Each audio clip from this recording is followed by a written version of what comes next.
동무들, 저는 칼바람이 몰아치는 계류장에서 108명의 부하들 앞에 섰습니다. 이것은 전부 내 잘못이다. 내가 저 배들을 박살냈고, 내가 숨기려 했고, 내가 동무들을 이 지경으로 만들었다. 아무도 대답하지 않았습니다. 달빛 아래 늘어선 병사들의 눈에는 두려움과 분노, 그리고 체념이 뒤섞여 있었지요. 그래서 내가 책임지겠다. 내가 동무들을 데려가겠다. 안전한 곳으로. 숨소리조차 들리지 않는 정막 속에서 나는 말을 이었습니다. 함께하기 싫으면 타지 않아도 된다. 강요하지 않겠다. 하지만 타는 사람은 내가 끝까지 책임지고 데려가겠다. 그곳은 남쪽이다. 이야기를 시작하기 전에 무료로 할 수 있는 구독 버튼과 좋아요를 눌러주시면 매일 감동적인 탈북 이야기를 들으실 수 있습니다. 그리고 어느 지역에서 이 사연을 듣고 계시는지 댓글로 남겨주시면 한 분 한 분 반갑게 인사드리겠습니다. 사연 시작합니다. 2014년 10월 함경남도 동해안. 그해 가을은 유난히 빨리 찾아왔습니다. 9월 말부터 북풍이 매섭게 불어닥치더니 10월 중순이 되자 바다 위에는 연일 짙은 해무가 끼었지요. 20해 넘게 바다에서 살아온 저로서도 그렇게 안개가 심한 가을은 처음이었습니다. 제가 지휘하던 제47의 해군 전대는 동해안 최전방을 담당하는 소규모 경비정 부대였습니다. 경비정 6척에 장교 12명, 하사관 28명, 수병 69명, 총 109명이 저와 함께했지요. 규모는 작았지만 책임은 막중했습니다. 남조선 해군의 침투를 막고 우리 영해를 지키는 최일선이었으니까요. 저는 그때 43이었습니다. 21살에 해군사관학교를 졸업하고 22년간 배 위에서 살아왔지요. 상좌 계급장을 단 지도 5년째였고 부대원들 사이에서는 엄하지만 믿음직한 지휘관이라는 평을 들었습니다. 적어도 그날 밤 전까지는 그랬습니다. 10월 18일이었습니다. 오후 4시쯤 해군사령부에서 긴급 전문이 내려왔습니다. 금일 23시 야간 긴급 출동 훈련 실시. 전 함정 출동 대기하라. 갑작스러운 명령이었습니다. 보통 훈련은 일주일 전에 통보가 오는데 당일 명령이라니요. 하지만 군대에서 명령은 절대적인 것이지요. 저는 즉시 부대 전체에 비상을 걸었습니다. 문제는 날씨였습니다. 해가 지면서 해무가 더욱 짙어졌습니다. 저녁 8시가 되자 계류장에서 50m 앞도 보이지 않을 정도였지요. 저는 사령부에 기상 상황을 보고하고 훈련 연기를 건의했습니다. 하지만 돌아온 답변은 단호했습니다. 훈련은 예정대로 진행한다. 실전에서 날씨를 가릴 수 있는가? 군인이 명령을 거부할 수는 없는 일입니다. 저는 한숨을 삼키고 출동 준비를 지시했습니다. 밤 11시, 6척의 경비정에 불이 들어왔습니다. 기관이 예열되고 병사들이 각자 위치에 배치되었지요. 저는 1번 경비정의 함교에 올라 출동 준비 상황을 점검했습니다. 편대장 동무, 기상 상황이 심상치 않습니다. 항해장 최동혁 소자가 걱정스러운 표정으로 다가왔습니다. 레이더 상태가 좋지 않습니다. 해무 때문에 반사파가 제대로 잡히지 않고 있습니다. 알고 있었습니다. 우리 경비정들의 레이더는 구소련제를 개량한 것인데 본래 성능도 좋지 않은 데다 해무가 끼면 오작동이 잦았지요. 하지만 명령은 이미 떨어진 상황이었습니다. 최대한 조심해서 기동한다. 모든 함정에 경계 강화 지시 내려라. 11시 30분 출동 명령이 떨어졌습니다. 1번 경비정이 가장 먼저 계류장을 빠져나가기로 되어 있었습니다. 저는 조타수 옆에 서서 직접 출항을 지휘했지요. 계류장은 좁은 수로 형태였고 나머지 5척이 양옆으로 정박해 있었습니다. 평소 같으면 눈 감고도 빠져나갈 수 있는 백길이었지요. 출항한다. 전진 미속. 배가 천천히 움직이기 시작했습니다. 안개 속에서 계류장의 불빛이 희미하게 보였지요. 50m만 나가면 외항이었습니다. 그때였습니다. 편대장 동무, 레이더 고장입니다. 항해장의 다급한 목소리가 들렸습니다. 화면이 갑자기 먹통이 된 거예요. 시계는 제로 상태인데 레이더마저 나가버린 겁니다. 정지! 후진! 저는 소리쳤습니다. 하지만 조타수의 반응이 한 박자 늦었습니다. 그 병사는 밤새 당직을 서느라 피로가 극에 달해 있었던 거지요. 제가 직접 조타를 잡으려 달려들었지만 이미 늦었습니다. 쾅! 굉음과 함께 배가 크게 흔들렸습니다. 금속이 찢어지는 소리가 안개 속을 뚫고 울려 퍼졌지요. 1번 정기, 정박 중이던 이 번정이 옆구리를 들이받은 겁니다. 충돌이다. 비명이 터져 나왔습니다. 하지만 그건 시작에 불과했지요. 충격으로 밀려난 이 번정기 옆에 있던 3번 정을 들이받았습니다. 3번 정기 4번 정과 부딪혔고요. 계류줄이 끊어지며 배들이 제멋대로 움직이기 시작했습니다. 5번 정주에 누군가 외쳤지만 소용없었습니다. 혼란 속에서 뒤따라 출항 준비를 하던 5번 정까지 충돌에 휘말렸지요. 불과 3분이었습니다. 3분 만에 5척의 경비정이 서로 들이받고 뒤엉켜 버렸습니다. 선체에 구멍이 뚫리고 기관실에 물이 들어차고 프로펠러가 망가졌지요. 병사들의 비명과 고함이 안개 속에 뒤섞였습니다. 저는 그 광경을 지켜보며 다리에 힘이 풀리는 것을 느꼈습니다. 의무병, 부상자 파악해! 정신을 차리고 소리쳤습니다. 다행히 인명피해는 경상자 8명에 그쳤지요. 충돌 속도가 느렸던 덕분이었습니다. 하지만 비상등 불빛 아래 드러난 계류장의 모습은 참담했습니다. 1번 정은 선수가 찌그러지고 기관실에 침수가 시작되었습니다. 2번 정은 옆구리가 뚫려 기울어져 있었고요. 3번 정과 4번 정은 서로 엉켜 떨어지지 않았습니다. 5번 정은 프로펠러가 완전히 망가져 항행 불능 상태였지요. 유일하게 멀찍이 정박해 있던 6번 경비정만이 온전했습니다. 저는 난간을 붙잡고 서서 부서진 함정들을 바라보았습니다. 22년 군 생활 중 최악의 순간이었지요.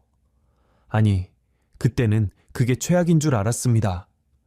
진짜 지옥은 아직 시작도 하지 않았다는 것을 저는 까맣게 모르고 있었습니다. 새벽 3시, 응급조치가 끝나고 부상자들이 의무실로 옮겨졌습니다. 저는 젖은 군복을 입은 채 부두에 서서 담배를 피웠지요.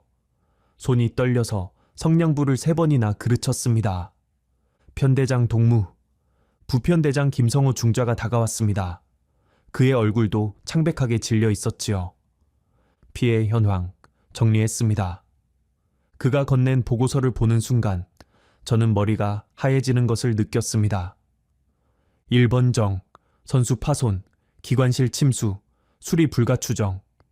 2번 정, 선체 관통 손상, 수리 최소 6개월 소요. 3번 정, 기관 손상, 프로펠러 파손, 수리 4개월 이상. 4번 정, 선체 균열, 침수 위험, 정밀 점검 필요. 5번 정, 추진체계 전파, 수리 불가 추정. 5척 중 2척은 수리조차 불가능하다는 판정이었습니다. 이거 어떻게 보고합니까? 김성호 중좌가 떨리는 목소리로 물었습니다. 저는 대답하지 못했습니다.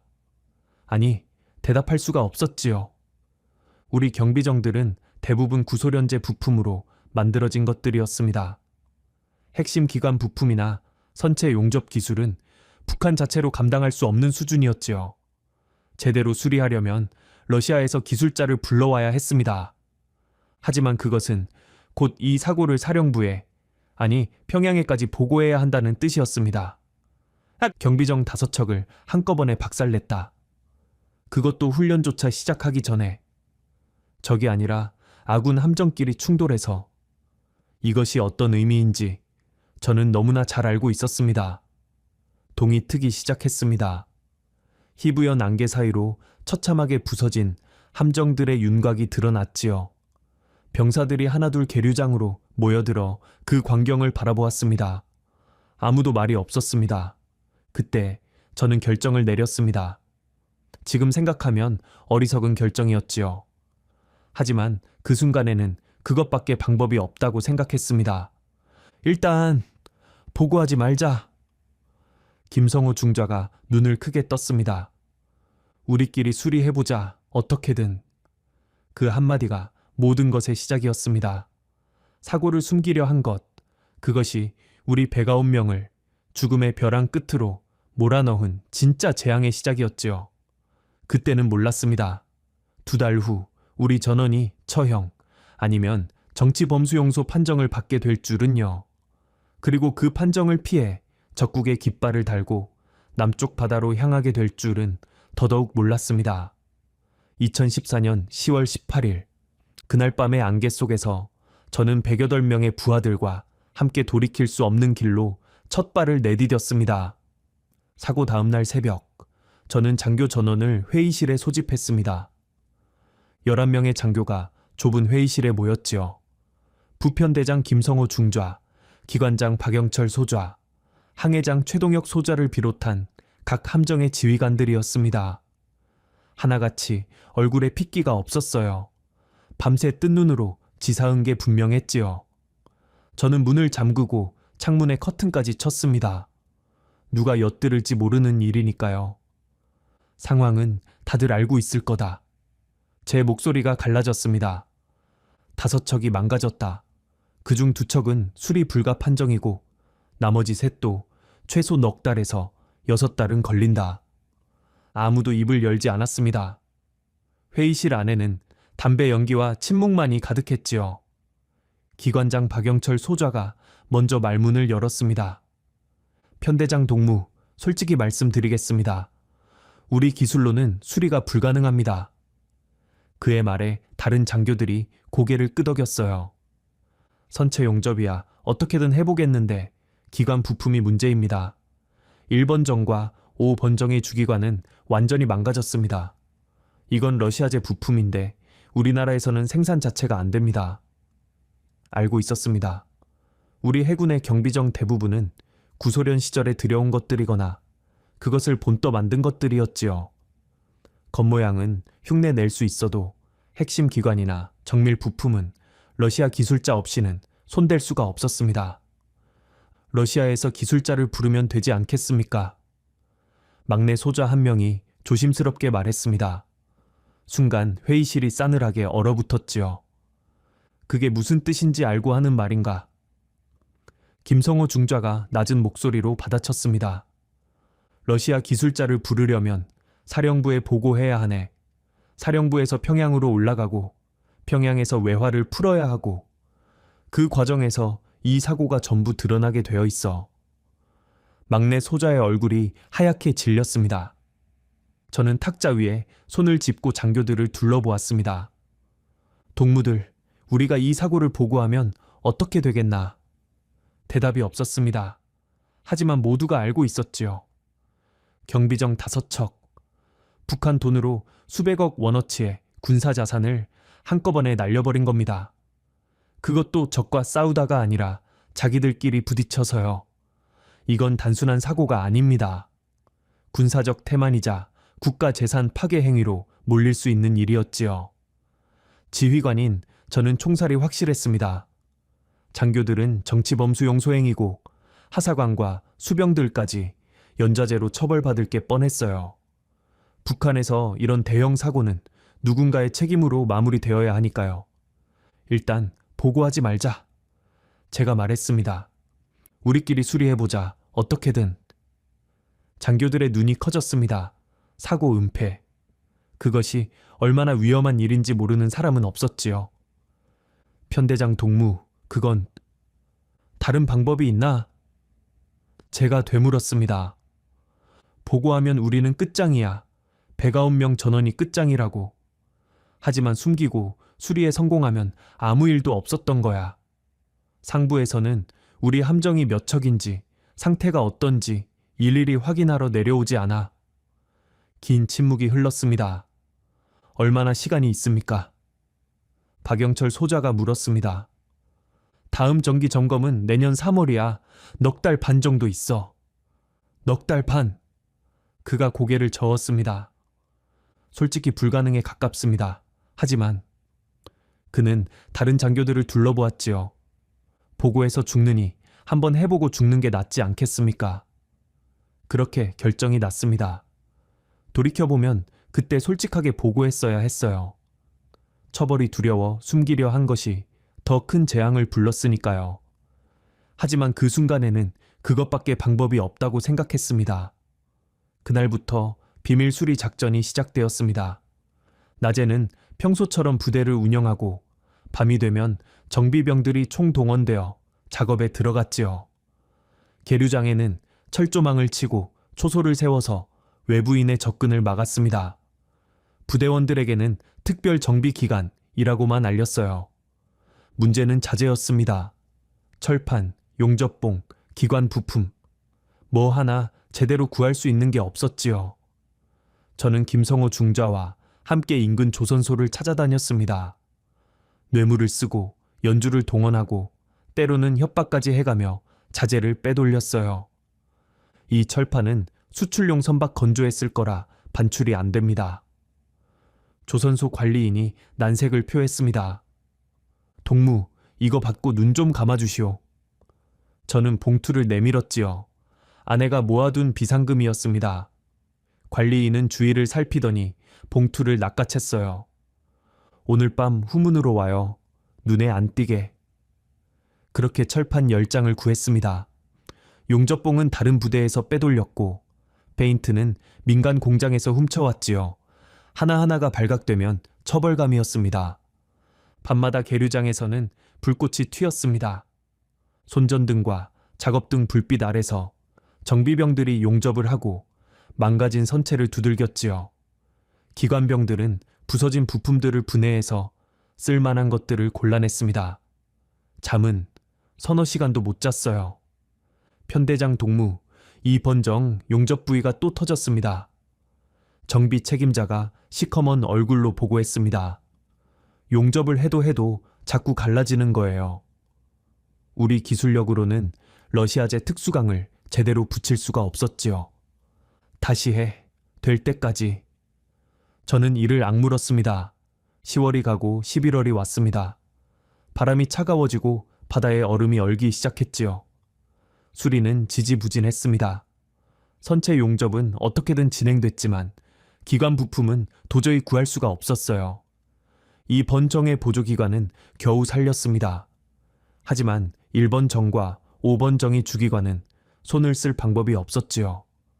필요한 부품이 북한 전역을 뒤져도 없는 물건들이었으니까요. 편대장 동무, 이건 정말 안 됩니다.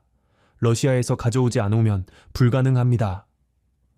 박영철 소자가 절망적인 표정으로 말했습니다. 그럼 외항만 가능하도록 만들어. 속력은 절반이라도 좋으니까 움직이기만 하면 돼. 저는 고집을 꺾지 않았습니다. 어떻게든 배 형태만 갖추면 점검을 넘길 수 있을 거라고 생각했지요. 얼마나 어리석은 생각이었는지 11월 중순 상부에서 연락이 왔습니다. 제사 17전대 왜 지난달 훈련 보고가 안 올라왔나? 심장이 철렁했습니다.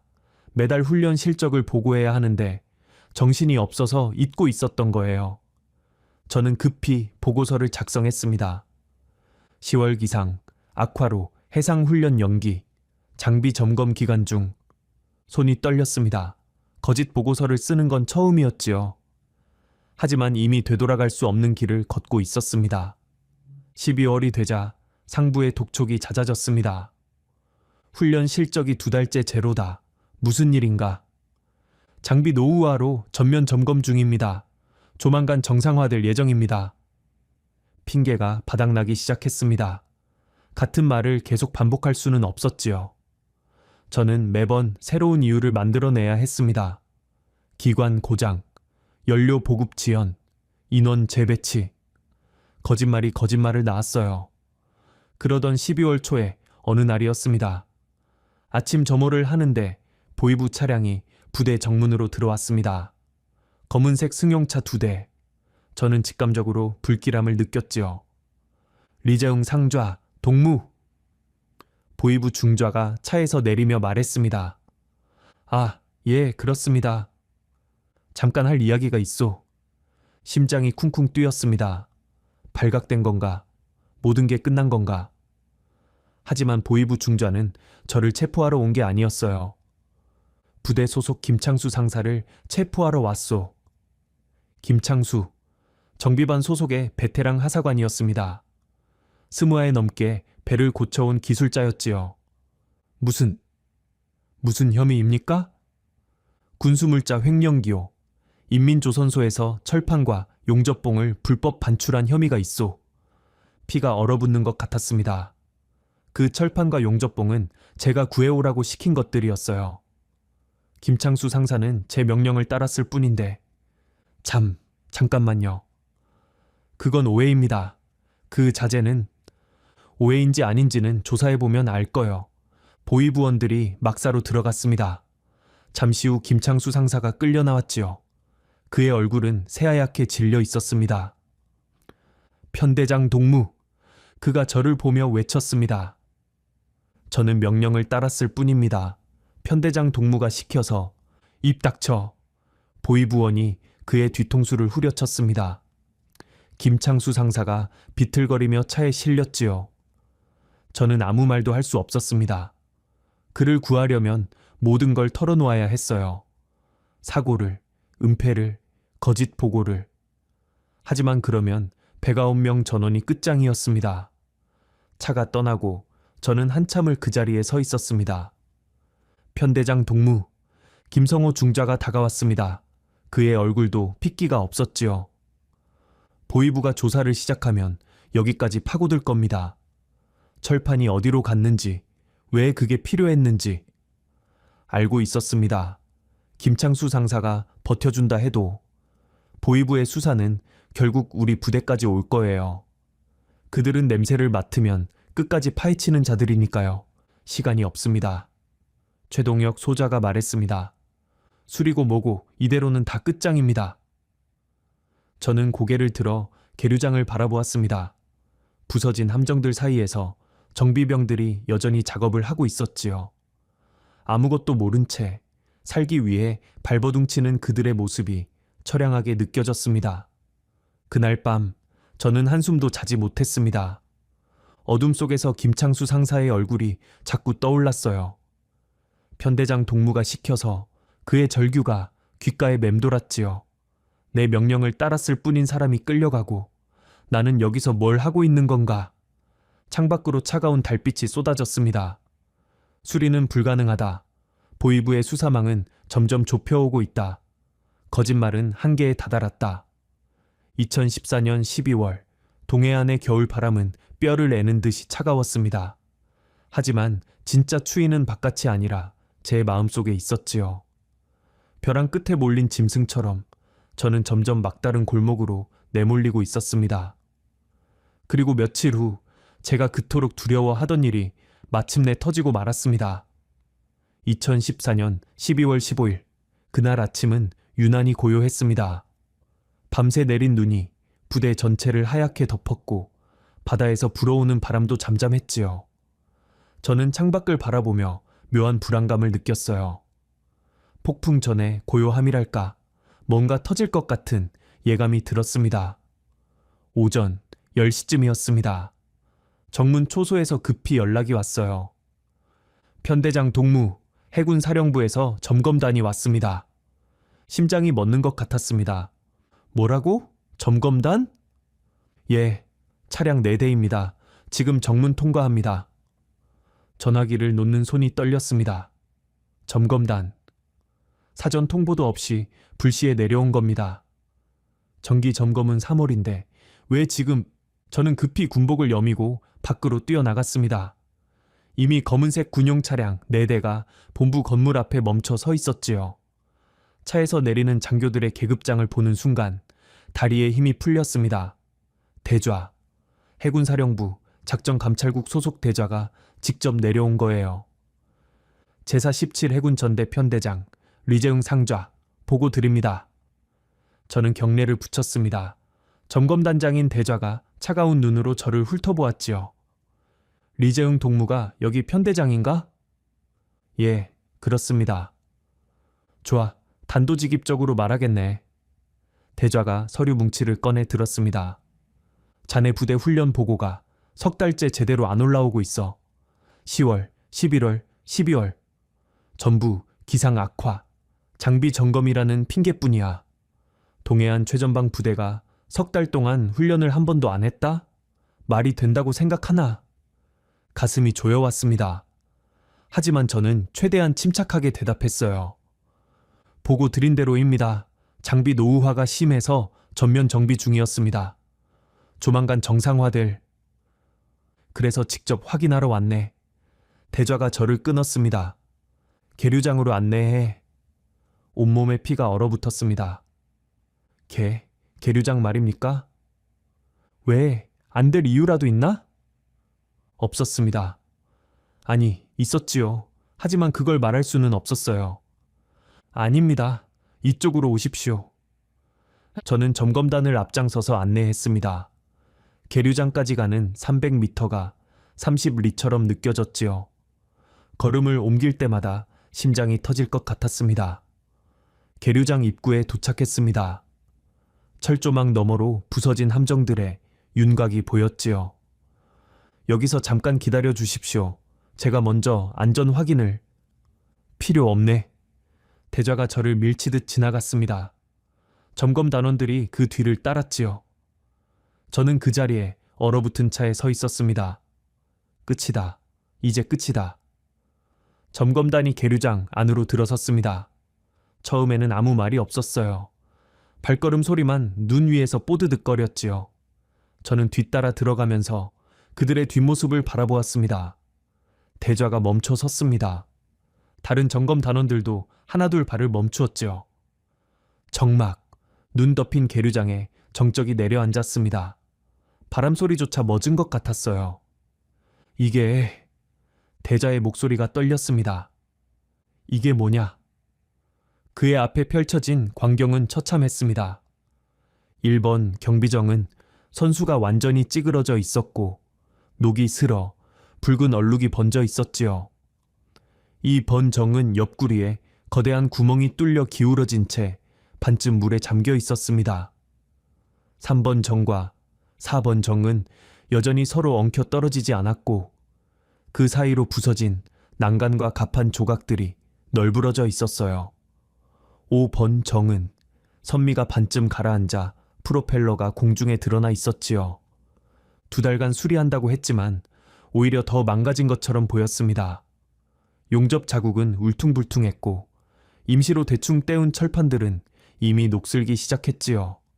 형체를 알아볼 수 없을 만큼 처참한 모습이었습니다. 이게 뭐냐고. 대좌가 돌아서며 고함을 질렀습니다.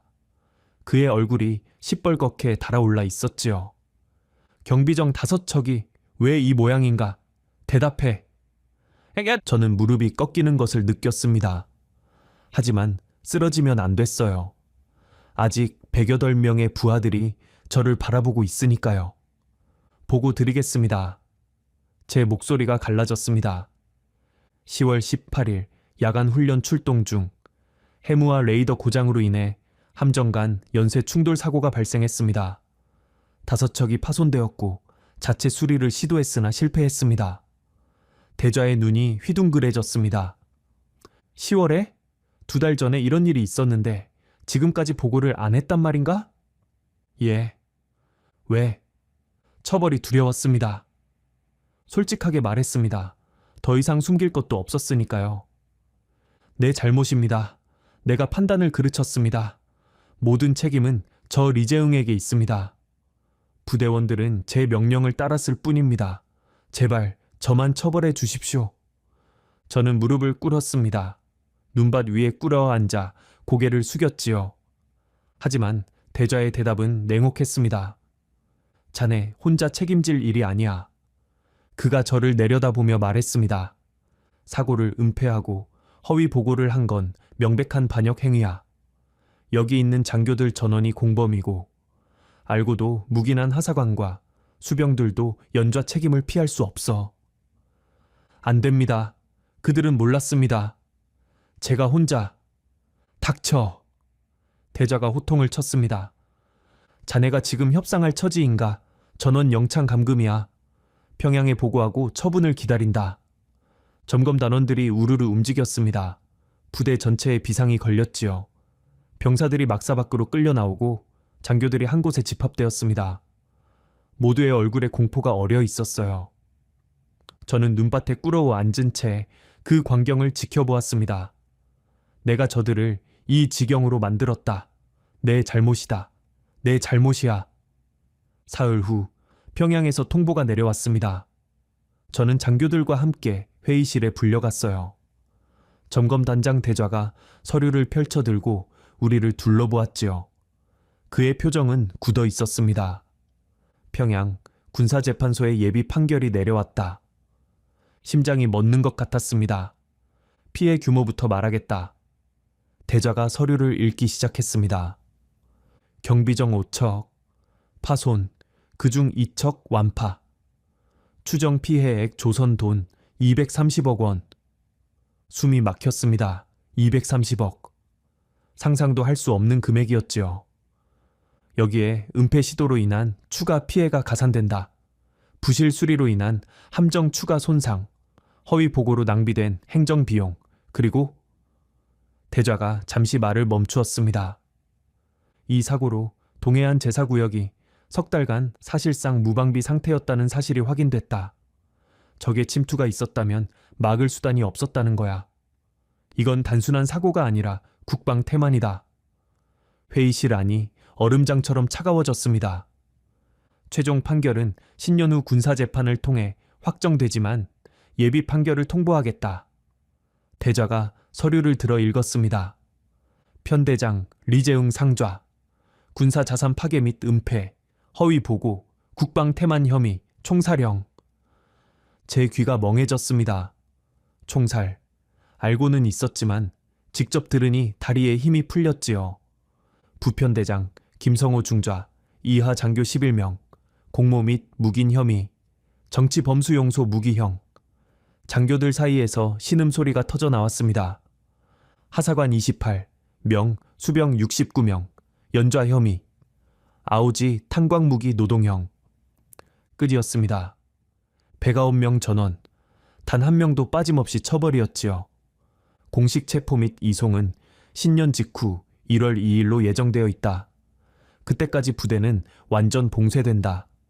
외부 통신 금지, 외출 금지, 면회 금지. 보위부 요원들이 부대 주변을 감시할 것이다. 도주를 시도하면 그 자리에서 사살한다. 대좌가 서류를 덮었습니다. 알겠나? 아무도 대답하지 못했습니다. 회의실 안에는 죽음 같은 침묵만이 흘렀지요. 회의가 끝나고 저는 연병장에 섰습니다. 병사들이 집합해 있었어요. 하사관들과 수병들, 100여 명에 가까운 얼굴들이 저를 바라보고 있었지요. 그들은 아직 자신들의 운명을 모르고 있었습니다. 저는 그들 앞에 서서 입을 열었습니다. 동무들. 목소리가 떨렸습니다. 하지만 말해야 했어요. 그들에게 알릴 의무가 있었으니까요. 오늘 평양에서 판결이 내려왔다. 술렁임이 이렇습니다. 편대장인 나는 총살형이다. 비명에 가까운 탄성이 터져 나왔습니다. 장교들은 정치범수용소 무기형. 술렁임이 커졌습니다. 그리고 저는 숨을 깊이 들이마셨습니다. 하사관과 수병 전원은 아오지 탄광무기 노동형이다. 순간 연병장이 얼어붙었습니다.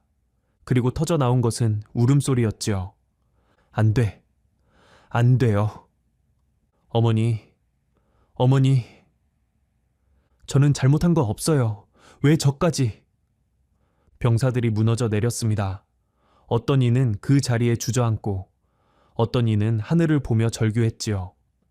20살도 안 된 젊은 수병들이 어린아이처럼 울부짖었습니다. 편대장 동무, 한 젊은 수병이 비틀거리며 제게 다가왔습니다. 19살, 입대한 지 반년도 안 된 막내였지요. 그의 눈에서 눈물이 줄줄 흘러내리고 있었어요. 우리는 이제 어떻게 됩니까? 그 물음에 저는 대답할 수 없었습니다. 어떻게 되긴. 죽는 거야.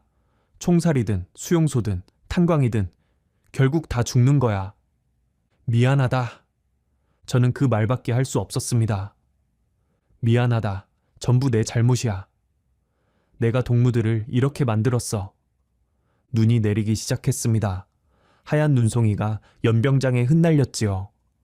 울부짖는 병사들 위로, 쓰러진 청춘들 위로 차갑고 무심한 눈이 내려앉았습니다. 그날 밤 부대는 완전히 봉쇄되었습니다. 철조망이 쳐지고 정문에 보위부 초소가 세워졌지요. 모든 통신 장비가 압수되었고 차량 운행도 금지되었습니다. 우리는 감옥 안의 죄수나 다름없었어요. 남은 시간은 보름, 신년이 지나면 끝이었습니다. 저는 총살당하고 장교들은 어둠 속으로 끌려가고 병사들은 탄광으로 보내질 거예요. 그리고 우리 가족들까지 연좌제로 처벌받겠지요. 아내와 두 딸도. 그날 밤 저는 관사 침대에 누워 천장을 바라보았습니다. 끝인가? 이렇게 끝나는 건가? 하지만 마음 한구석에서 작은 불씨 하나가 타오르고 있었습니다. 아직 보름이 있다. 아직 살아있다. 그리고 6번 경비정은 아직 멀쩡하게 떠있다. 그 생각이 머리를 떠나지 않았습니다. 미친 생각이었지요. 하지만 어차피 죽을 목숨이라면 적어도 108명만은 살릴 수 있지 않을까. 2014년 12월의 마지막 밤들, 저는 죽음과 삶 사이에서 흔들리고 있었습니다. 그리고 며칠 후 저는 생애 가장 미친 결단을 내리게 됩니다. 판결 통보 후 사흘 동안 저는 한숨도 자지 못했습니다. 눈을 감으면 108명의 얼굴이 떠올랐어요. 연병장에서 울부짖던 젊은 수병들, 창백하게 질린 장교들, 우리는 이제 어떻게 됩니까? 라고 물었던 19살 막내의 눈물. 그 얼굴들이 밤새 저를 괴롭혔지요. 그리고 아내와 두 딸의 얼굴도요. 아내 순옥이는 39이었습니다. 20살에 만나 20년을 함께 했지요. 큰딸 은별이는 17, 작은딸 은하는 14살이었어요. 제가 총살당하면 그들은 어떻게 될까요? 반역자의 가족으로 낙인 찍혀 정치범수용소로 끌려가겠지요. 아니면 오지로 추방당하거나 전부 저 때문에 12월 18일 밤이었습니다. 저는 침대에서 일어나 창가에 섰어요. 밖에는 차가운 달빛이 쏟아지고 있었지요. 보름달에 가까운 달이 눈 덮인 부대를 환하게 비추고 있었습니다. 저 달은 남쪽에서도 보이겠지요. 서울에서도, 부산에서도. 남쪽. 그 생각이 문득 머리를 스쳤습니다. 남쪽으로 가면 어떨까? 미친 생각이었습니다. 우리는 평생 남조선을 적기라고 배웠어요. 미제의 앞잡이, 민족의 반역자, 괴뢰 정권. 그곳에 가는 건 조국을 배신하는 일이었지요. 하지만 여기 남으면 죽는다. 저만 죽는 게 아니라 108명이 전부 죽는다. 가족들까지 끌려간다.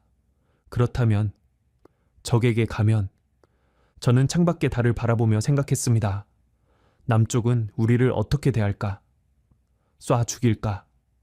아니, 그러지는 않을 거예요. 귀순자는 받아준다고 들었습니다. 물론 선전용 거짓말일 수도 있지만 적어도 여기서 총살당하는 것보다는 가능성이 있지요. 가능성. 그 단어가 머릿속에서 맴돌았습니다. 6번 경비정. 유일하게 온전한 그 배가 떠올랐어요. 최대 탑승 인원은 50명이지만 빽빽이 들어서면 100명도 탈 수 있습니다. 연료도 가득 채우면 동해를 건너기에 충분하지요. 109명 전원을 태우고 동해를 건너 남쪽으로. 심장이 미친 듯이 뛰기 시작했습니다. 손바닥에 땀이 배어났지요. 미친 짓이야. 완전히 미친 짓이야. 하지만 살 수 있는 길은 그것뿐이었습니다. 다음 날 밤 저는 3명의 장교를 은밀히 불러 모았습니다. 부편대장 김성호 중좌, 기관장 박영철 소좌, 항해장 최동혁 소좌. 저와 20년 가까이 함께한 동료들이었지요. 목숨을 맡길 수 있는 사람들이었습니다. 장소는 제 관사였어요. 창문을 모두 가리고 문을 잠그고 목소리를 최대한 낮췄지요. 보위부 요원들이 부대 주변을 감시하고 있었으니까요.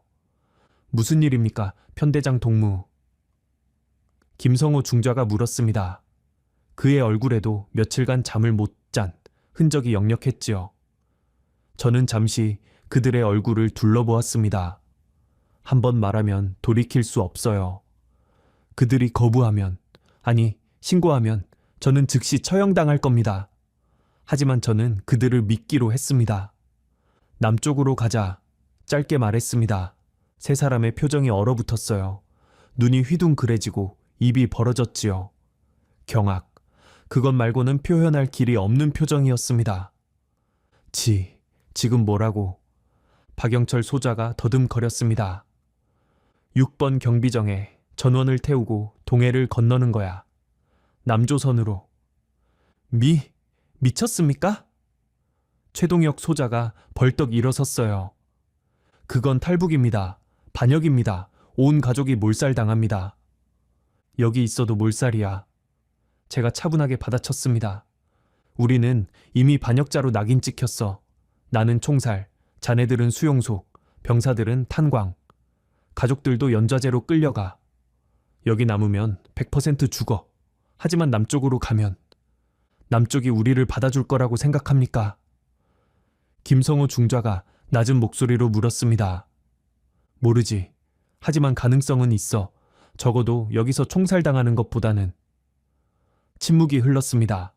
세 사람은 아무 말 없이 서로를 바라보았어요. 저는 그들의 얼굴에서 갈등을 읽었습니다. 두려움, 분노, 절망, 그리고 희미한 희망. 가족들은요? 박영철 소자가 힘없이 물었습니다. 데려갈 수 없습니다.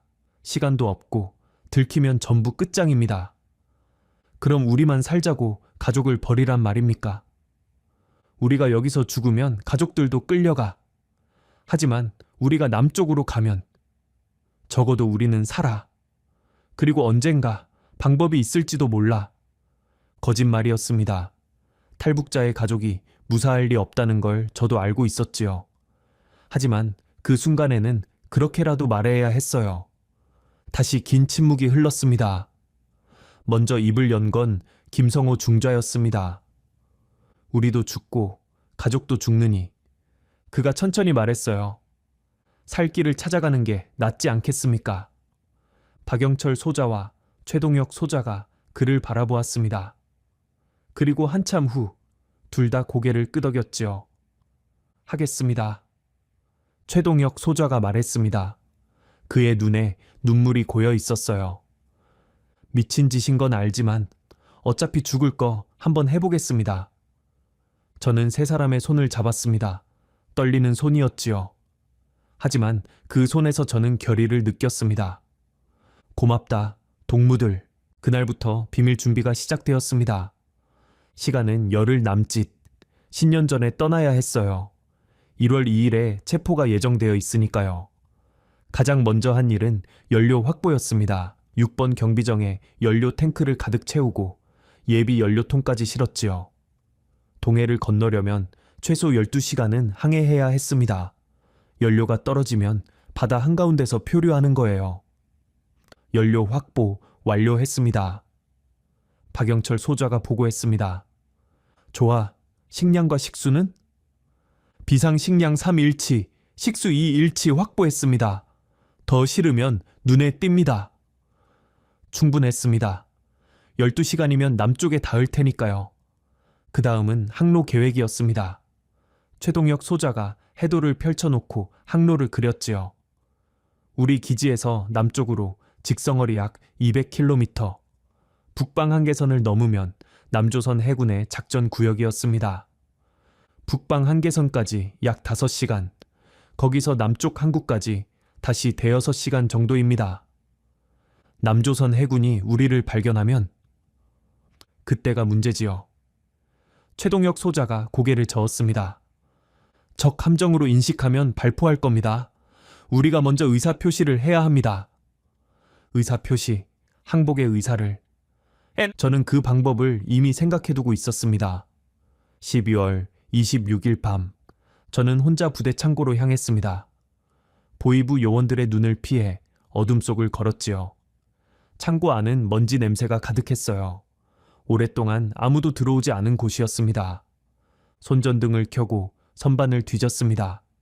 찾는 건 두 가지였어요. 첫 번째는 금방 찾았습니다.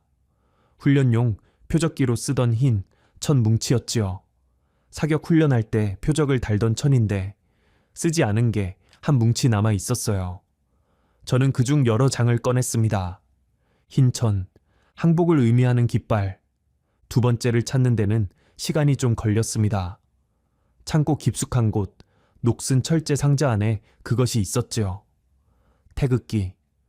적군 식별 교육용이라고 적힌 상자 안에 남조선 국기가 접혀 있었습니다. 적의 깃발을 알아보라고 보관하던 것이었지요. 저는 먼지를 털어내고 그것을 펼쳐보았습니다. 붉은색과 푸른색의 태극 문양, 내 모서리에 검은 궤, 평생 적의 상징이라고 배운 깃발이었습니다.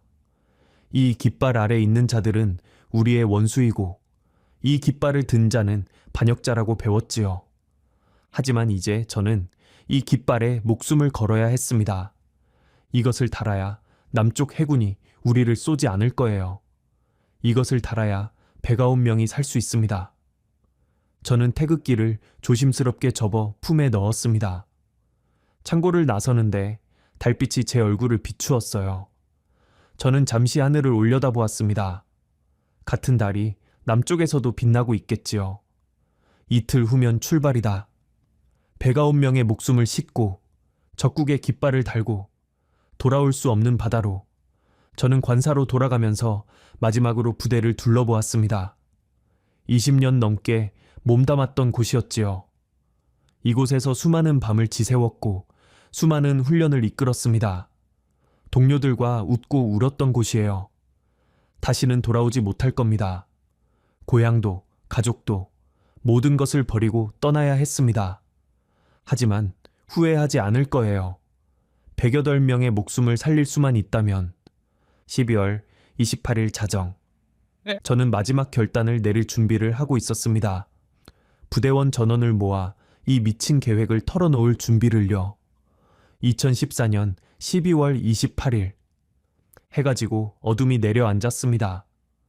저녁 점호가 끝나고 병사들이 막사로 돌아간 뒤 저는 창밖을 바라보며 시계를 확인했어요. 밤 11시, 1시간 후면 자정이었습니다. 오늘 밤이다. 가슴이 터질 것 같았습니다. 심장이 목구멍까지 치밀어 오르는 것 같았지요. 22년 군 생활 중 가장 긴장되는 순간이었어요. 전투 출동 때도, 북방 한계선, 경비 때도 이렇게 떨리지는 않았습니다. 11시 30분, 저는 김성호 중좌에게 신호를 보냈습니다. 그가 각 막사를 돌며 조용히 병사들을 깨웠지요. 박영철 소자는 6번 경비정에 최종 점검을 하고 최동혁 소자는 보위부 초소의 동태를 살폈습니다. 초소 교대 시간입니다. 15분간 공백이 생깁니다. 최동혁 소자가 보고했어요. 자정에 보위부 요원들이 교대하는데 그 틈을 노려야 했습니다. 11시 55분, 저는 관사를 나섰습니다. 밖은 칼바람이 불고 있었어요. 12월 말에 동해안 바람은 뼈를 애는 듯이 차가웠지요. 하지만 그 추위도 느껴지지 않았습니다. 온몸이 긴장으로 굳어 있었으니까요. 계류장으로 향했습니다. 달빛이 눈 덮인 부대를 환하게 비추고 있었어요. 열나흘 달이 구름 사이로 모습을 드러냈다, 숨었다 했지요. 바람에 실려받아 냄새가 코끝을 스쳤습니다. 계류장 입구에 도착했을 때 이미 병사들이 모여 있었습니다. 108명, 장교 11명, 하사관 28명, 수병 69명. 제 부대원 전원이 어둠 속에 도열해 있었지요. 아무도 말이 없었습니다. 숨소리조차 들리지 않았어요. 다들 무슨 일인지 짐작하면서도 차마 입 밖에 내지 못하는 표정이었습니다. 저는 그들 앞에 섰습니다. 달빛이 제 얼굴을 비추었어요. 108쌍의 눈이 저를 바라보고 있었지요. 두려움, 불안, 기대, 체념, 온갖 감정이 뒤섞인 눈빛들이었습니다. 저는 입을 열었습니다. 동무들. 목소리가 갈라졌어요. 평생 군인으로 살아온 사내가 수천 번의 훈련과 수백 번의 명령을 내린 지휘관이 고작 두 글자를 말하는데 목이 메었습니다. 침묵. 바람소리만 계류장을 휘감았지요. 이것은 전부 내 잘못이다. 저는 부서진 함정들을 가리켰습니다. 달빛 아래 1번 정부터 5번 정까지 처참하게 망가진 선체들의 윤곽이 보였어요. 내가 저 배들을 박살냈고, 내가 숨기려 했고, 내가 동무들을 이 지경으로 만들었다. 아무도 말이 없었습니다. 108명이 숨을 죽인 채 저를 바라보고 있었지요. 동무들은 아무 잘못이 없다. 내 명령을 따랐을 뿐이야. 그런데 동무들까지 처벌받게 됐다. 탄광으로 끌려가게 됐다. 전부 내 잘못이야. 목소리가 떨렸습니다. 눈시울이 뜨거워지는 것을 느꼈지요. 그래서 내가 책임지겠다. 고개를 들었습니다. 내가 동무들을 데려가겠다. 안전한 곳으로. 술렁임이 일었어요. 병사들 사이에서 작은 웅성거림이 퍼져나갔습니다. 안전한 곳이 어디인지 다들 짐작하고 있었지요. 저기 6번 경비정이 있다. 저는 유일하게 온전한 배를 가리켰습니다. 50명 정원이지만 빽빽이 타면 100명도 탈 수 있어. 연료도 가득 채웠고 식량도 실었다. 침묵. 오늘 밤 우리는 저 배를 타고 떠날 거야. 동해를 건너서. 누군가 숨을 크게 들이마시는 소리가 들렸습니다. 함께하기 싫으면 타지 않아도 된다. 저는 또렷하게 말했어요. 강요하지 않겠다. 여기 남고 싶은 사람은 남아라. 탄광이 차라리 낫다고 생각하면 그것도 선택이야. 나는 누구도 원망하지 않겠다. 바람이 거세게 불어왔습니다. 병사들의 군복 자락이 펄럭였지요. 하지만 타는 사람은 내가 끝까지 책임지고 데려가겠다. 저는 한 명 한 명의 얼굴을 둘러보았습니다. 그곳이 어디인지는 각자 마음속으로 생각하기를 바란다. 말을 마치고 저는 입을 다물었어요. 정막이 내려앉았습니다. 달빛만이 눈 위에서 반짝이고 바다에서 불어오는 바람만이 소리를 냈지요. 108명이 미동도 하지 않은 채 서 있었습니다. 남쪽으로 간다. 적국으로 간다. 그것이 무엇을 의미하는지 모르는 사람은 없었어요. 조국을 버리는 것, 가족을 버리는 것, 다시는 돌아올 수 없는 길을 가는 것, 하지만 동시에 살 수 있다는 것. 총살도, 수용소도, 탄광도 아닌 살아남을 수 있다는 것. 긴 침묵이 흘렀습니다. 얼마나 지났을까요? 1분? 2분? 체감으로는 1시간 같았지요. 그때였습니다. 한 사람이 움직였어요. 맨 뒷줄에 서 있던 병사 하나가 천천히 앞으로 걸어 나왔습니다. 모두의 시선이 그에게 쏠렸지요. 막내였어요. 19살, 입대한 지 반년도 안 된 소년이었습니다. 며칠 전 연병장에서 우리는 이제 어떻게 됩니까? 라고 물으며 울던 그 수병이었지요. 그가 제 앞에 와서 멈춰 섰습니다. 다리가 떨리고 있었어요. 얼굴은 창백했지만 눈빛만은 또렷했지요. 그의 목소리도 떨렸습니다. 함께 가겠습니다. 짧은 한마디였어요. 하지만 그 한마디가 물꼬를 텄습니다. 나도. 누군가 말했습니다. 하사관 한 명이 앞으로 걸어 나왔지요. 나도 가겠습니다. 또 한 명이 나왔어요. 저도요? 저도 함께 하겠습니다. 1명, 2명, 10명, 20명. 병사들이 하나둘 앞으로 걸어 나오기 시작했습니다. 처음에는 천천히, 그러다 점점 빠르게. 어떤 이는 눈물을 흘리며, 어떤 이는 이를 악물고, 어떤 이는 옆 사람의 손을 잡고. 편대장 동무, 저는 따르겠습니다. 저도요, 끝까지. 어디든 가겠습니다. 여기서 죽느니. 50명, 60명, 70명. 발걸음이 눈을 밟는 소리가 계류장에 울려 퍼졌어요. 뽀드득, 뽀드득. 삶을 향한 발걸음들이었지요. 80명, 90명, 100명. 결국 108명 전원이 앞으로 걸어 나왔습니다. 아무도 빠지지 않았어요. 단 한 명도. 저는 그들을 바라보았습니다. 달빛 아래 모여선 108명의 얼굴들이 보였지요. 두려움과 결의가 뒤섞인, 그러나 살아있는 얼굴들이었습니다. 뜨거운 것이 눈에서 흘러내렸어요. 저도 모르게 눈물이 났습니다. 22년 군 생활 중 부하들 앞에서 눈물을 보인 적은 한 번도 없었지요. 하지만 그 순간만큼은 참을 수가 없었어요. 고맙다. 목이 메어 그 말밖에 나오지 않았습니다. 고맙다, 동무들. 저는 고개를 숙여 눈물을 닦았어요. 그리고 다시 고개를 들었지요. 그럼 가자. 지금 당장. 시간이 없었습니다. 보이부 교대 시간의 공백은 곧 끝날 거예요. 들키기 전에 떠나야 했습니다. 6번 정으로 이동, 서둘러. 제 명령에 병사들이 움직이기 시작했습니다. 배가 온 명이 일사불란하게 6번 경비정을 향해 뛰어갔지요. 50명 정원의 작은 배에 배가 온 명이 올라타야 했습니다. 갑판 위에, 조타실에, 기관실 통로에, 빈 공간이란 공간에는 전부 사람이 들어찼어요. 빽빽하게, 숨 쉴 틈도 없이. 하지만 아무도 불평하지 않았습니다. 전원 승선 완료. 김성호 중자가 보고했어요. 저는 함교에 올라 부대를 마지막으로 바라보았습니다. 20년 넘게 몸담았던 곳이었지요. 부서진 함정들, 어둠에 잠긴 막사들, 눈 덮인 연병장.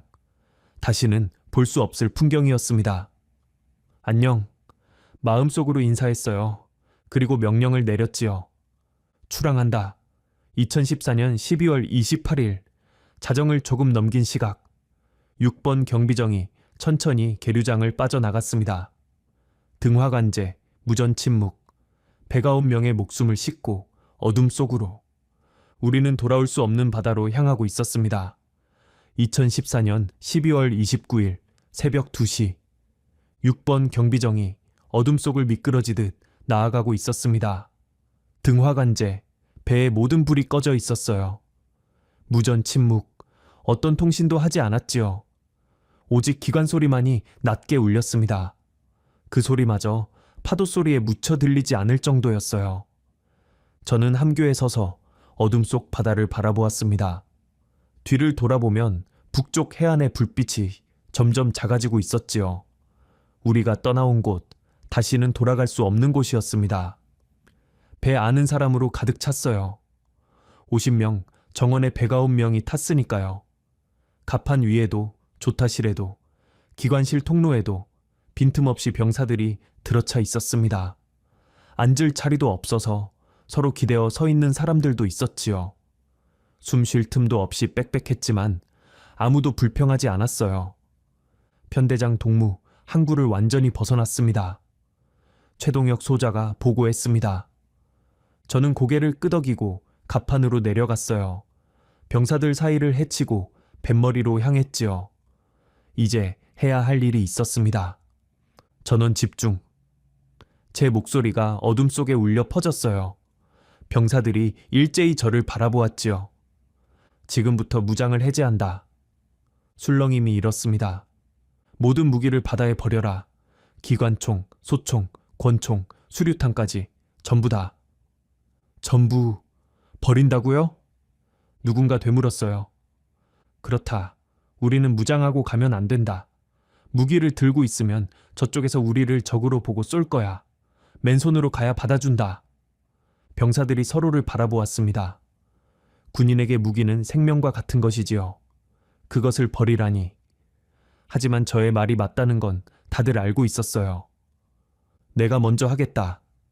저는 허리춤에서 권총을 꺼냈습니다. 20년 넘게 차고 다닌 물건이었지요. 손에 익은 무게감이 느껴졌어요.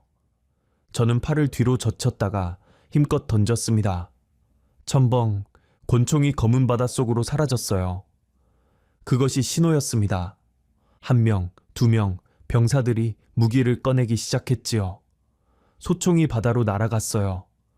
기관총이 파도 속으로 빠졌습니다. 권총, 수류탄, 총검까지. 철컹거리는 소리와 함께 무기들이 어둠 속 바다로 떨어져 내렸지요. 첨벙, 첨벙, 첨벙. 그 소리가 한동안 계속되었어요. 108명의 무장이 전부 바다 밑으로 가라앉았습니다. 이제 우리는 맨손이었어요. 무기 하나 없는 벌거벗은 것이나 다름없는 상태였지요. 하지만 이상하게도 마음이 가벼워지는 것을 느꼈습니다. 무기를 버리는 순간 군인이 아닌 그냥 사람이 된 것 같았어요. 이제 깃발을 단다. 저는 품에서 흰 천 뭉치를 꺼냈습니다. 훈련용 표적기로 쓰던 것이었지요. 그것을 병사들에게 나눠주었어요. 뱃머리에, 난간에, 눈에 띄는 곳에 전부 달아라. 흰 깃발은 항복의 표시다. 이것을 보면 쏘지 않을 거야. 병사들이 흰 천을 받아 여기저기에 묻기 시작했습니다. 뱃머리 깃대에, 조타실 위에, 난간 곳곳에. 어둠 속에서 흰 깃발들이 펄럭이기 시작했지요. 그리고 마지막으로 저는 접어두었던 태극기를 꺼냈습니다. 병사들의 시선이 일제히 그것에 쏠렸어요. 적국의 깃발, 평생 원수라고 배운 나라의 상징. 누군가 숨을 크게 들이마시는 소리가 들렸지요. 저는 아무 말 없이 뱃머리 깃대로 향했습니다. 그리고 흰 깃발 옆에 태극기를 달았어요. 바람이 불었습니다. 태극기가 펄럭이기 시작했지요. 붉은색과 푸른색의 태극 문양이 달빛 아래서 나부꼈어요. 내 모서리의 검은 괴가 선명하게 보였지요. 그토록 척이라고 배운 깃발이 이제는 우리를 살려줄 유일한 희망이었습니다. 아무도 말이 없었어요. 100여덟 명이 그 깃발을 바라보며 침묵했지요. 어떤 이는 눈물을 글썽이고 어떤 이는 고개를 떨구었습니다. 우리가 무엇을 하고 있는지, 이것이 무엇을 의미하는지 모두가 알고 있었으니까요. 조국을 떠나는 것, 적국으로 가는 것, 다시는 돌아올 수 없는 길. 저는 태극기를 한 번 더 바라보고 함교로 돌아갔습니다. 전속력으로 남하한다. 새벽 5시쯤이었을 거예요. 하늘이 희부옇게 밝아오기 시작했습니다. 동이 트려면 아직 1시간은 더 남았지만 수평선 저 너머로 어스름한 빛이 번지고 있었지요. 편대장 동무. 최동혁 소자가 해도를 들고 다가왔어요. 현재 위치로 보아 곧 북방 한계선입니다. 북방 한계선. 그 말에 심장이 쿵 내려앉았습니다. 남과 북을 가르는 바다 위의 선. 그것을 넘으면 우리는 명실상부한 반역자가 되는 거예요. 조선민주주의 인민공화국을 배신한 도망자가 되는 거지요. 전 승조원에게 알려라. 저는 말했습니다. 곧 북방 한계선을 넘는다고. 잠시 후 함교에서 방송이 나갔어요. 전원 주목. 곧 북방 한계선을 통과합니다. 배 안이 술렁였습니다. 병사들이 고개를 들어 서로를 바라보았지요. 그리고 하나둘 뱃머리로 모여들기 시작했어요. 저도 갑판으로 내려갔습니다. 병사들 사이에 서서 북쪽 하늘을 바라보았지요. 희부연 새벽 하늘 아래 북쪽 해안선은 이미 보이지 않았어요. 그저 끝없는 바다만이 펼쳐져 있었지요. 하지만 우리는 알고 있었습니다. 저 너머에 우리가 떠나온 땅이 있다는 것을. 지금 북방 한계선을 통과합니다. 최동혁 소자의 목소리가 울렸어요. 그 순간 누군가 흐느끼기 시작했습니다. 처음에는 한 명이었어요.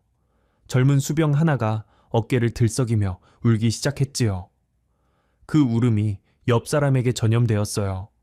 2명, 3명, 10명. 갑판 위에서 울음소리가 퍼져나갔습니다.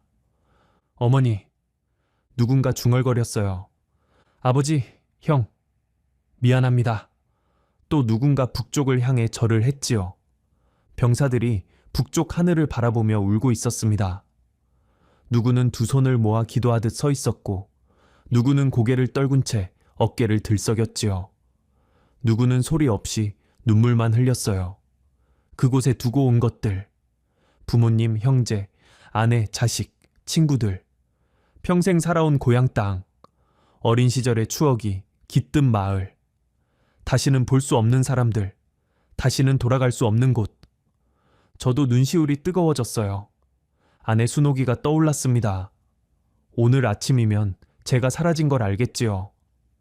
2딸 은별이와 은하도요. 그들은 어떻게 될까? 반역자의 가족으로 끌려가겠지요. 저 때문에. 미안하다. 마음속으로 수천 번 되뇌었어요. 미안하다, 순호가. 미안하다, 아이들아. 아버지를 용서해라. 하지만 돌이킬 수는 없었습니다. 이미 선을 넘었으니까요. 우리는 이제 돌아갈 수 없는 사람들이었어요. 됐다. 저는 눈물을 닦고 고개를 들었습니다. 이제 앞만 보자. 울어봤자 달라지는 건 없어. 살아남는 게 먼저야. 병사들이 하나둘 눈물을 닦기 시작했어요. 아직 눈이 벌겋지만 표정들이 달라지고 있었지요. 슬픔 대신 결연함이 자리 잡고 있었습니다. 남쪽까지 얼마나 남았습니까? 김성호 중자가 물었어요. 서너 시간이면 저쪽 작전 구역에 진입할 거야. 그때부터가 진짜 고비다.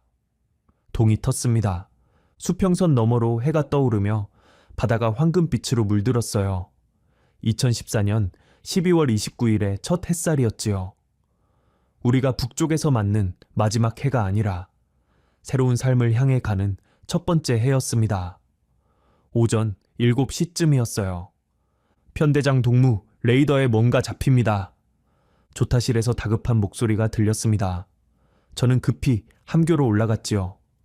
레이더 화면에 점 하나가 찍혀 있었어요. 우리 배를 향해 빠르게 접근하고 있었지요. 함정입니다. 남조선 해군 초계함으로 추정됩니다.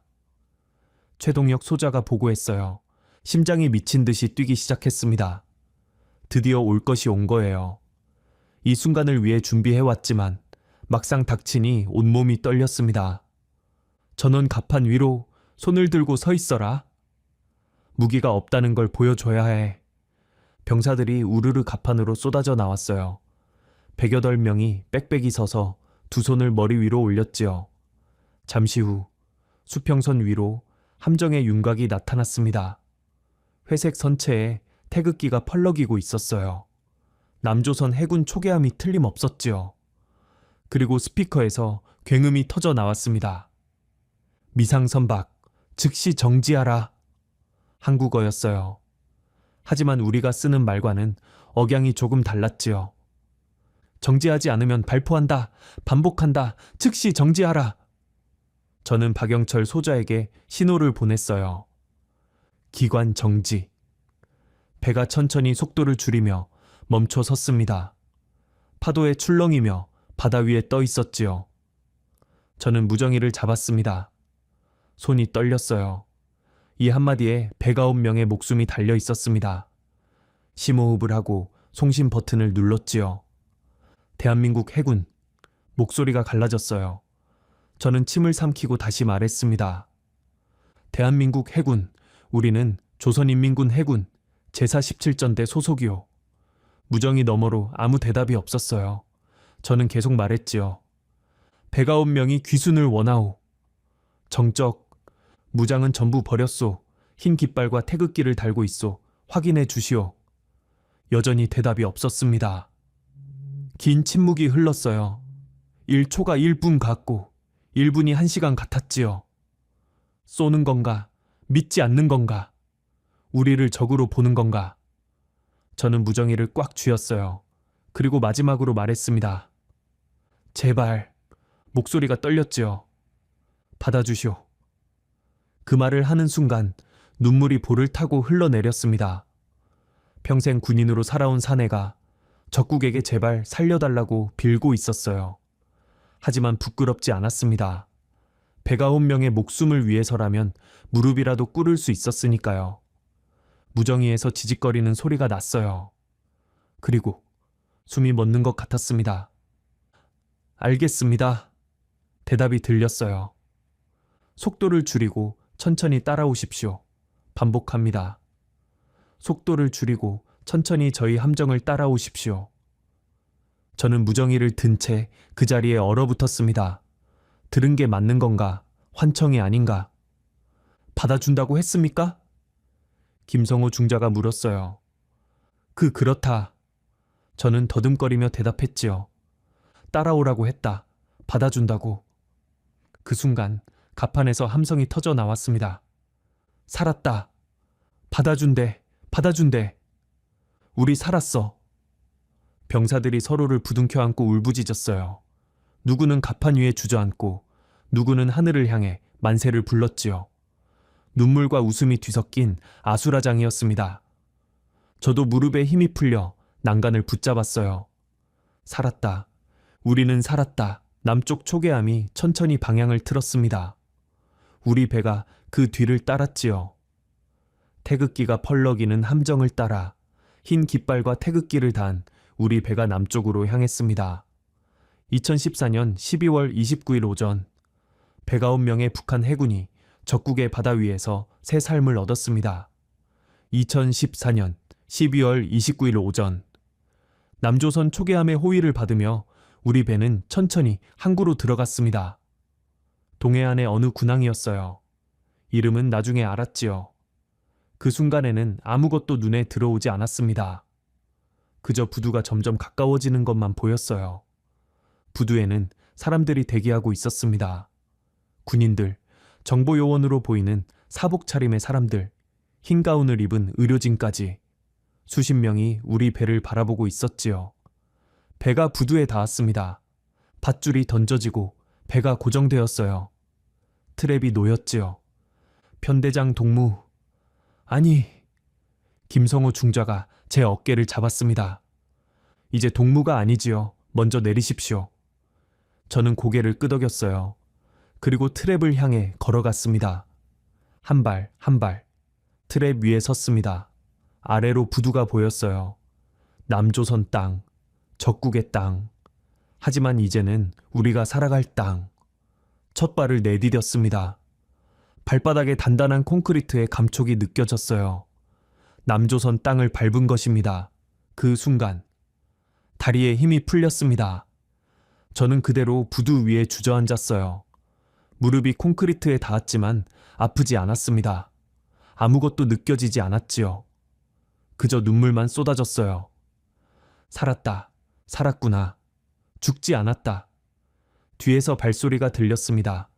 병사들이 하나둘 배에서 내리고 있었지요. 우와. 누군가 울부짖었어요. 갑판에서 내리자마자 무릎을 꿇고 엉엉 우는 병사가 있었습니다. 살았어. 우리 살았어. 또 누군가 하늘을 올려다보며 중얼거렸지요. 어머니, 저 살았어요. 살았어요. 병사들이 서로를 부둥켜 안았습니다. 20대 초반의 젊은 수병들이 서로의 등을 두드리며 울었지요. 30대의 하사관들이 눈물을 닦으며 웃었어요. 40대의 장교들이 말없이 하늘을 바라보았습니다. 108명이 부두 위에서 울고 웃고 있었어요. 저는 주저앉은 채로 그 광경을 바라보았습니다. 내가 데려온 아이들, 내 잘못으로 죽을 뻔했던 아이들. 그들이 살아서 이 땅을 밟고 있었지요. 그것만으로도 충분했습니다. 조사가 시작되었습니다. 집단 귀순 역사상 최대 규모라고 했어요. 군 함정을 타고 109명이 한꺼번에 넘어온 것은 전례가 없는 일이었지요. 언론이 들끓었지만 정부는 당분간 비공개 방침을 정했습니다. 우리는 어느 시설에 수용되었어요. 감옥 같은 곳은 아니었습니다. 깨끗한 방에 따뜻한 밥이 나왔지요. 북에서는 상상도 못할 대우였어요. 저는 매일 신문을 받았습니다. 아니, 신문이라기보다는 면담에 가까웠지요. 정보요원들이 저에게 이것저것 물었어요. 사고가 난 경위를 자세히 말해 주십시오. 저는 모든 것을 솔직하게 털어놓았습니다. 그날 밤 해무 속에서 벌어진 충돌 사고, 수리를 시도한 2달, 거짓 보고서들, 보위부의 수사, 평양에서 내려온 판결, 그리고 탈북을 결심한 밤까지 숨길 것이 없었어요. 이미 모든 것을 버리고 온 사람이었으니까요. 며칠째 되던 날이었습니다. 신문관 한 명이 제게 물었어요. 50대쯤 되어 보이는 점잖은 인상의 사람이었지요. 리정 씨, 여기서는 동무가 아니라 씨라고 불렀습니다. 한 가지만 물어봐도 되겠습니까? 예, 물어보십시오. 후회하십니까? 그 질문에 저는 한참을 침묵했습니다. 후회, 무엇을 후회하느냐고 물어야 할까요? 그날 밤 배를 몰고 나간 것, 사고를 숨기려 한 것, 남쪽으로 온 것, 아니면 북에 두고 온 아내와 두 딸을? 저는 천천히 입을 열었습니다. 후회하지 않소? 신문관이 고개를 갸웃했어요. 정말입니까? 가족을 두고 오셨는데. 가슴이 찢어지는 것 같았습니다. 하지만 저는 고개를 저었지요. 적어도 저 아이들은 살았으니까. 창밖을 바라보았습니다. 저 멀리 다른 건물에서 젊은 병사들이 운동장을 걷고 있었어요. 살아있는 아이들. 제가 데려온 108명 중 일부였지요. 저 아이들이 살았소. 총살도 안 당하고 수용소도 안 가고 탄광에서 죽지도 않았소. 그것만으로 목이 메었습니다.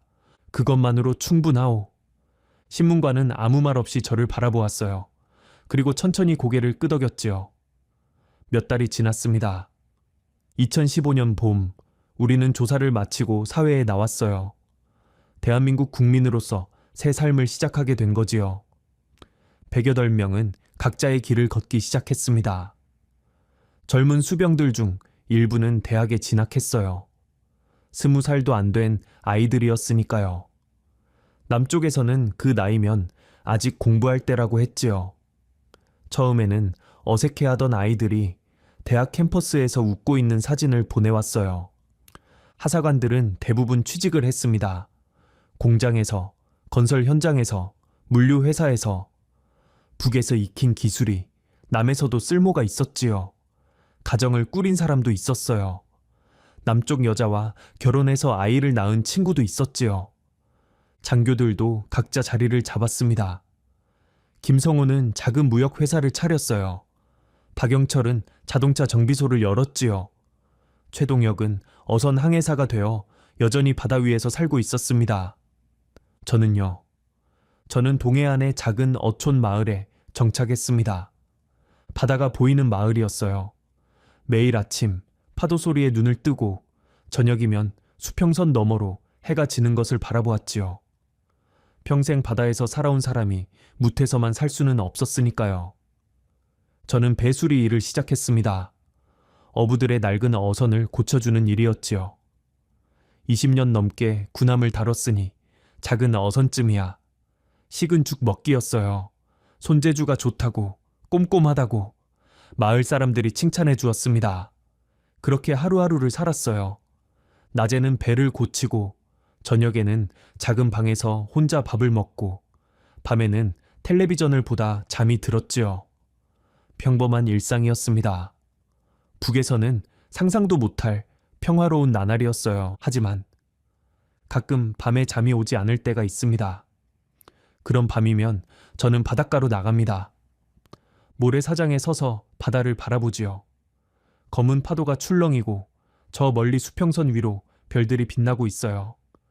저는 북쪽 하늘을 올려다봅니다. 저 바다 건너, 저 하늘 아래에 그들이 있지요. 아내 순옥이, 큰딸 은별이, 작은딸 은하.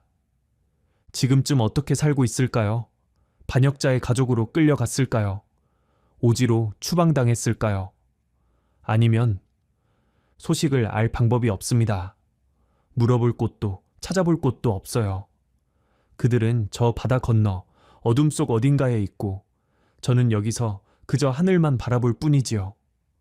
미안하다, 순호가. 마음속으로 말합니다. 미안하다, 은별아, 은하야. 아버지가 너희를 버리고 왔다. 너희를 지키지 못했다. 용서해라. 눈물이 흐릅니다. 예순을 바라보는 나이에도 눈물이 마르지 않았어요. 아마 죽을 때까지 마르지 않겠지요. 하지만 그래도 저는 알고 있습니다. 108명의 목숨을 살렸다는 것을. 그 아이들이 지금 이 땅에서 살아가고 있다는 것을. 누군가는 대학을 졸업하고 누군가는 결혼을 하고 누군가는 아이를 낳았다는 것을. 총살당하지 않고 수용소에서 썩지 않고 탄광에서 죽지 않았다는 것을. 그것만으로도 저는 저를 용서할 수 있습니다. 2026년 현재 저는 여전히 그 어촌 마을에서 살고 있습니다. 탈북한 지 12년이 지났어요. 머리카락이 하얗게 샜고 허리도 예전 같지 않지요. 하지만 아직 배를 고칠 수 있고 아직 바다를 바라볼 수 있습니다. 가끔 옛 부대원들에게 연락이 옵니다. 편대장님, 저 결혼합니다. 편대장님, 저 아들 낳았습니다. 편대장님, 저 취직했습니다. 그 연락을 받을 때마다 저는 웃습니다. 그리고 조용히 눈물을 흘리지요. 살아있구나. 잘 살고 있구나. 그것이 제가 받을 수 있는 가장 큰 선물입니다. 저는 리재웅입니다. 조선인민군 해군 상좌 출신 제사 17해군 전대 편대장이었습니다. 2014년 12월 저는 제 잘못으로 108명의 부하들을 죽음의 벼랑 끝으로 몰았습니다. 그리고 그들을 살리기 위해 적국의 깃발을 달고 바다를 건넜지요. 후회하지 않습니다. 다시 그때로 돌아가도 저는 같은 선택을 할 거예요. 108명의 목숨, 그것을 살렸으니까요. 이것이 제 이야기입니다. 긴 사연 들어주셔서 감사합니다.